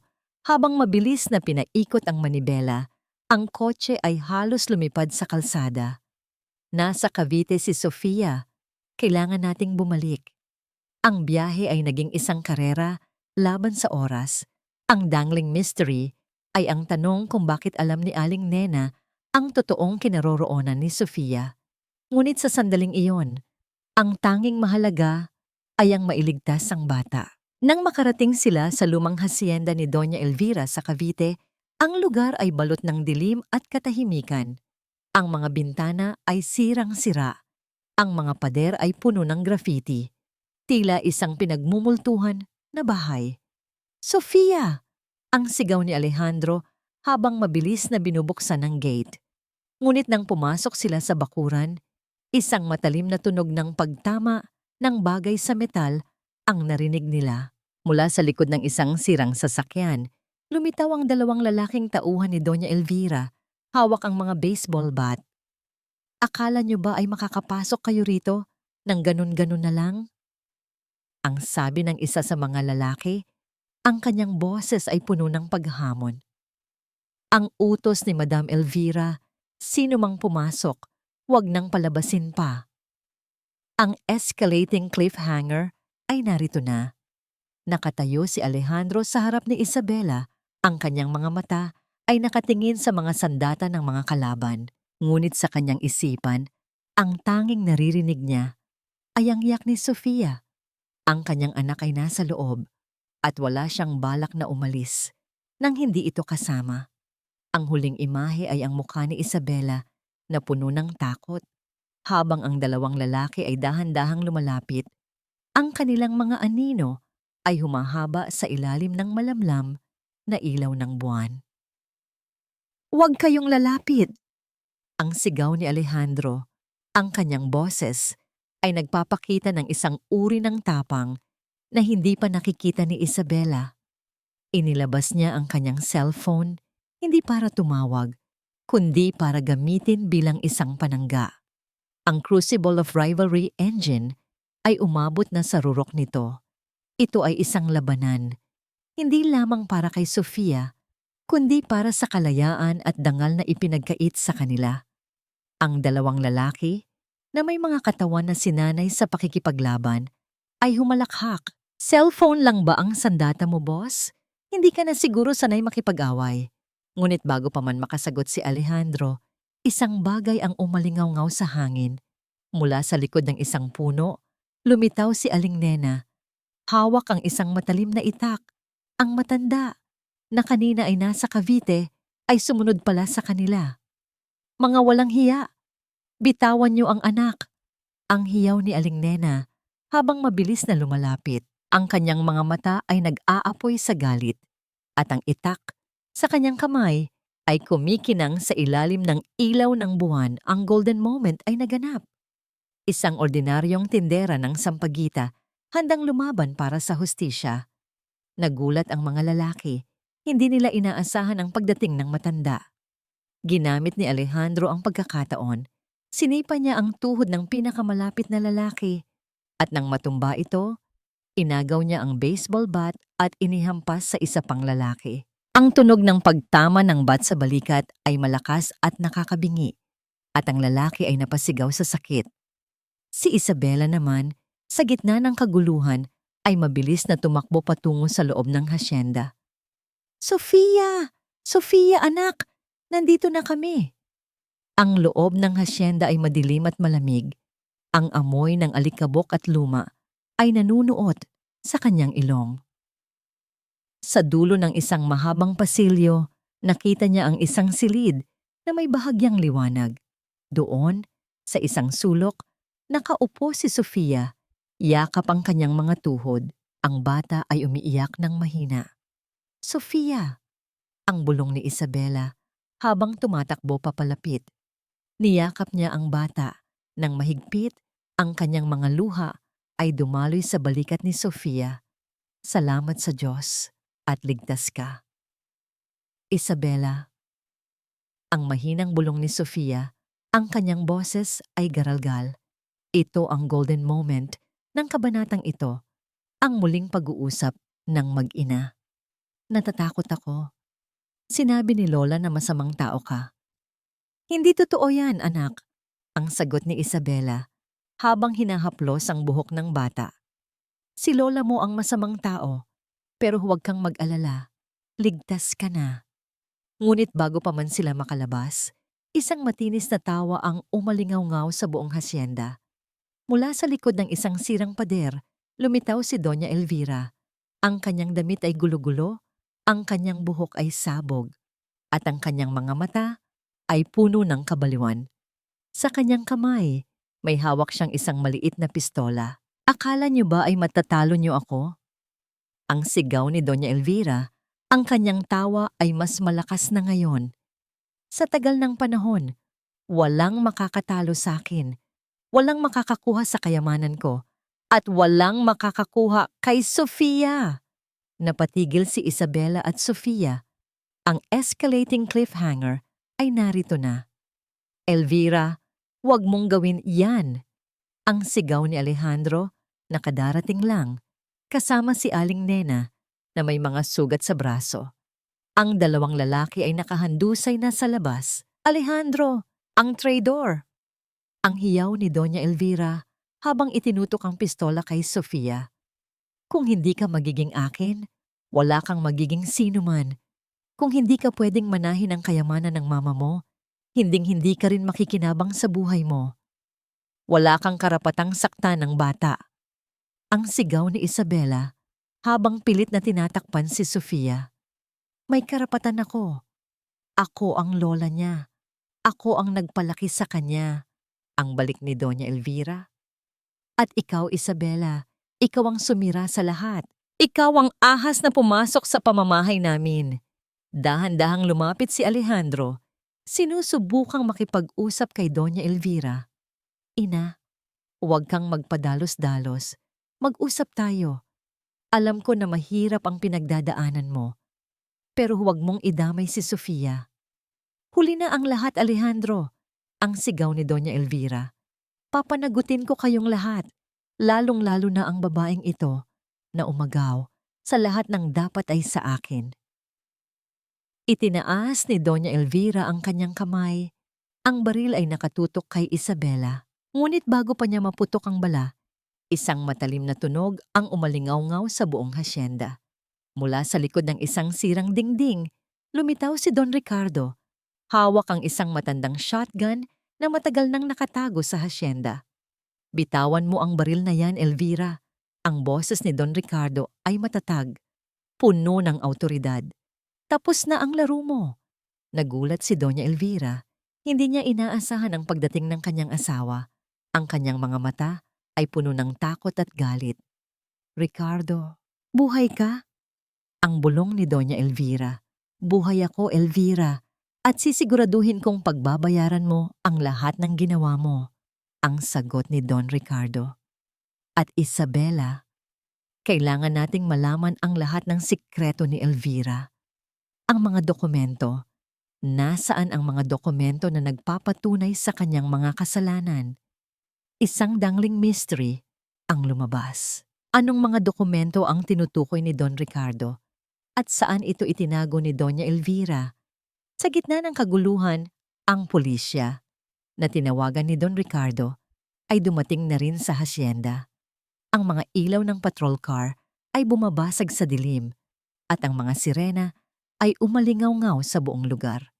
Ngunit bago pa man madakip si Doña Elvira, isang huling galaw ang ginawa niya. Itinutok niya ang baril sa sarili niyang sentido. Hinding-hindi niyo ako makukuha ng buhay.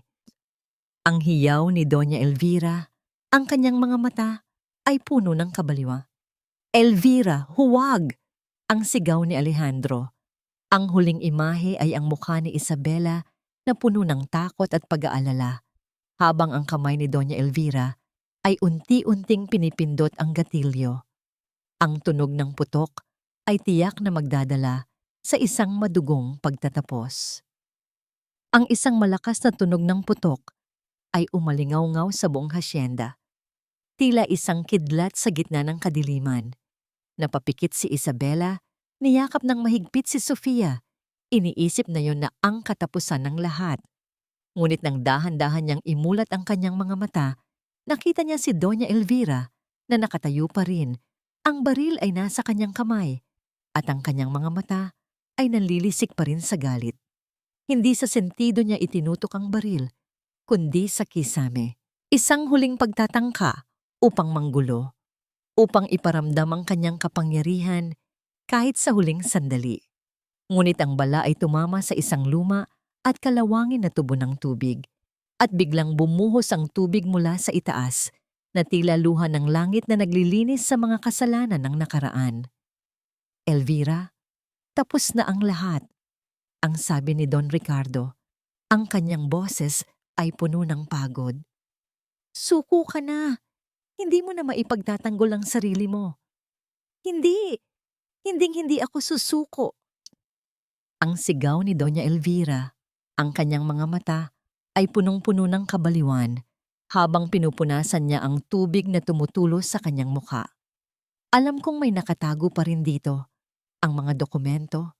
Ang mga dokumento na magpapawalang bisa sa kasal ni Alicia at Alejandro. Ang mga dokumento na magpapatunay na hindi kayo makikinabang sa mana ni Sofia. Anong sinasabi mo? Ang tanong ni Alejandro, ang kanyang mukha ay puno ng pagkalito.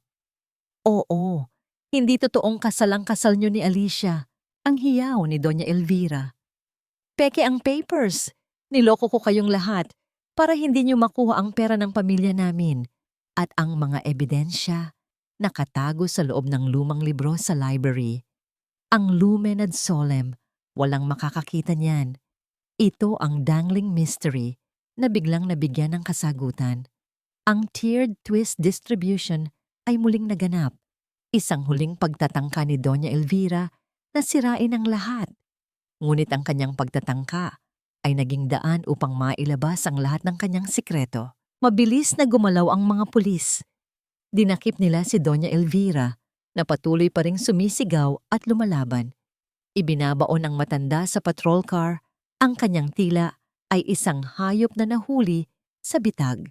Bago isara ang pinto, tiningnan niya si Isabela nang may matinding puot. Hindi pa tapos ang laban, Isabela. Sisiguraduhin kong babalik ako at babalikan ko kayo. Ngunit ang banta ni Doña Elvira ay nilamon ng tunog ng mga sirena ng pulisya.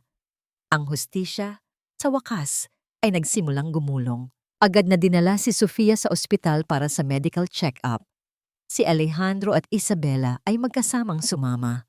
At sa gitna ng gulo, ang tanging mahalaga ay ang kaligtasan ng bata.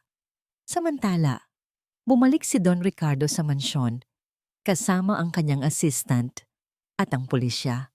Agad nilang pinuntahan ang library at sa loob ng lumang libro na tinutukoy ni Doña Elvira, ang Lumen ad Solem, natagpuan nila ang mga dokumento. Isang kopya ng peke na sertipiko ng kasal ni Alicia at Alejandro at ang tunay na testamento ni Alicia na nagpapatunay na si Sofia ang tanging tagapagmana at ang pagkontrol sa trust fund ay kay Don Ricardo. Ang injustice engine ay tuluyang nangalawang. Lahat ng kasinungalingan ni Doña Elvira ay nabunyag. Hindi lamang siya nagpakulong sa kanyang asawa at nagnakaw, kundi sinubukan pa niyang dayain ang pamana ng sarili niyang apo. Kinabukasan, si Sofia ay ligtas nang nakauwi sa mansyon. Ngunit ang bata ay tahimik pa rin. Ang trauma ay malalim na nakabaon sa kanyang puso. Nakaupo siya sa kanyang silid, yakap ang manika na ibinigay ni Isabela. Pumasok si Isabela, may dalang isang mangkok ng kanyang paboritong lugaw. Dahan-dahan siyang umupo sa tabi ni Sofia at gaya ng dati, nagsimula siyang umawit ng awiting bayan. Ang kanyang boses ay malumanay, puno ng pagmamahal. Sofia, alam mo, ang buhay ay parang isang bulaklak. Ang simula na ni Isabela, ang kanyang tinig ay tila isang himig. Kahit gaano mo pa siya yapakan, basta may tubig at sikat ng araw, muling bubukadkad ang kanyang mga talulot. Ikaw ang bulaklak ko, anak. Ito ang golden moment ni Isabela, ang muling pagbuo ng koneksyon sa bata. Dahan-dahang itinaas ni Sofia ang kanyang maliit na kamay at hinawakan ang kamay ni Isabela. Sa unang pagkakataon, matapos ang ilang araw, isang maliit na ngiti ang sumilay sa kanyang mga labi. Isabela, mahal kita. Ang mahinang bulong ni Sofia, ang kanyang boses ay garalgal, ngunit may kapayapaan. Niyakap ni Isabela si Sofia ng mahigpit. Ang kanyang mga luha ay muling dumaloy, ngunit ito ay mga luha ng kagalakan. Sa labas ng silid, nakatayo si Alejandro, nakasandal sa pinto. Narinig niya ang bawat salita at nakita niya ang pagbabago sa mukha ng kanyang anak. Ang redemption engine ay tuluyan ng umandar. Sa wakas, naramdaman niya ang kapayapaan sa kanyang puso.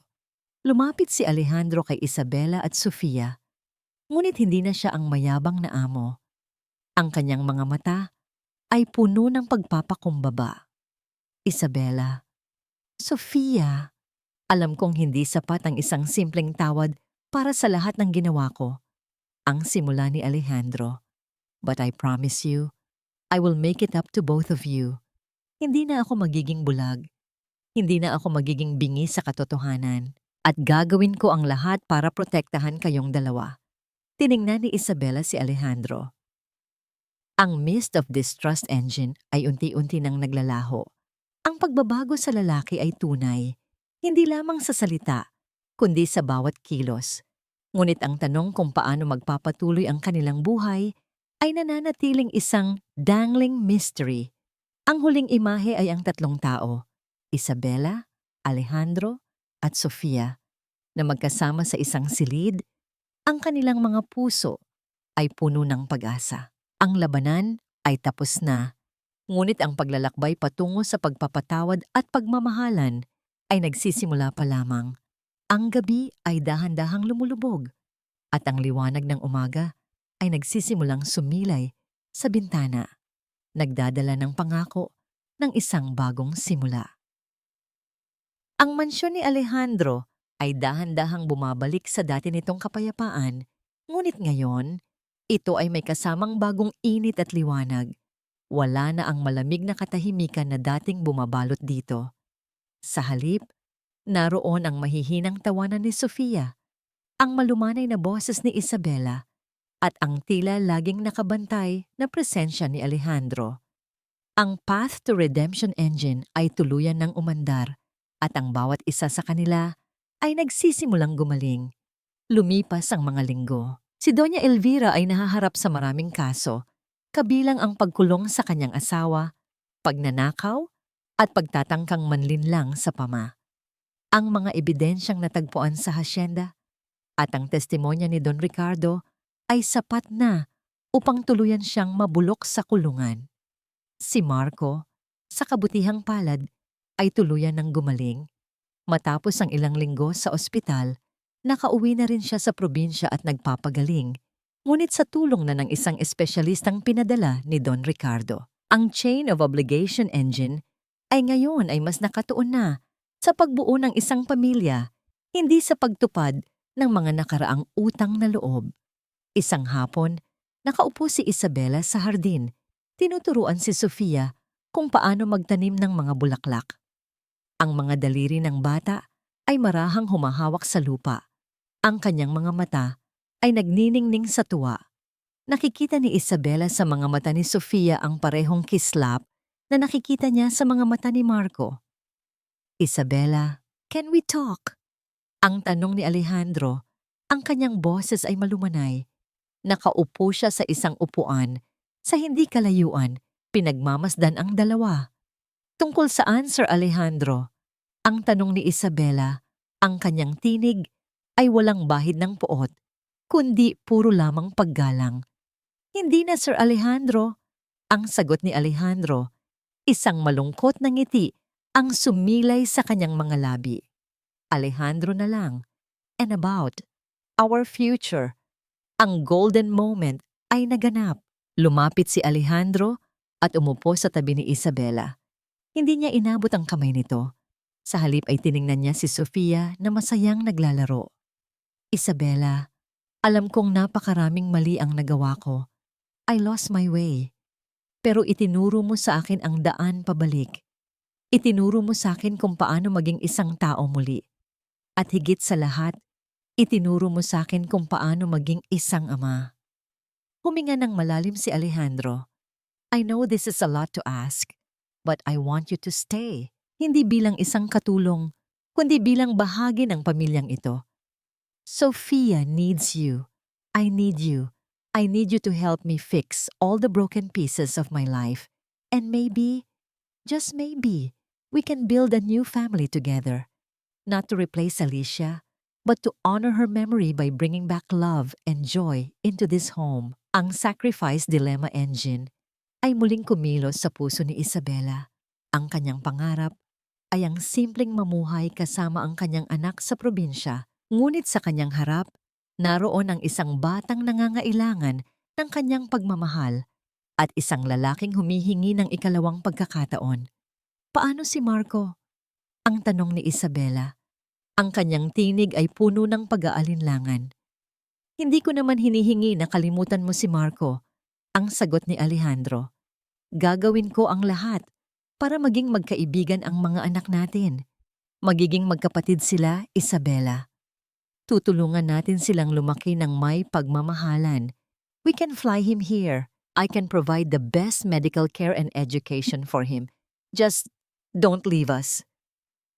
Ang second chance engine ay umandar. Naramdaman ni Isabela ang init sa kanyang mga kamay, hindi dahil sa araw, kundi dahil sa pag-asa na iniaalok ni Alejandro.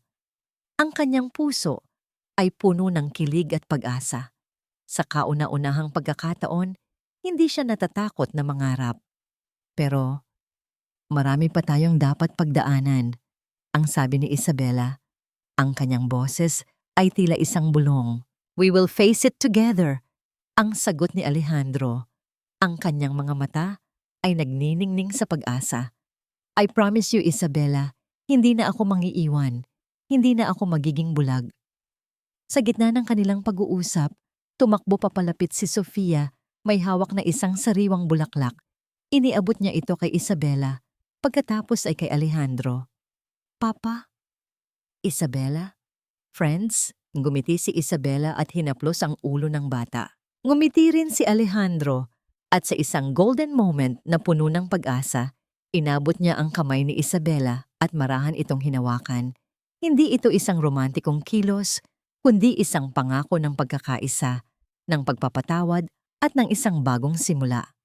Ang dangling mystery ay ang hindi pa nasasagot na tanong kung paano uunlad ang relasyon ni na Isabela at Alejandro.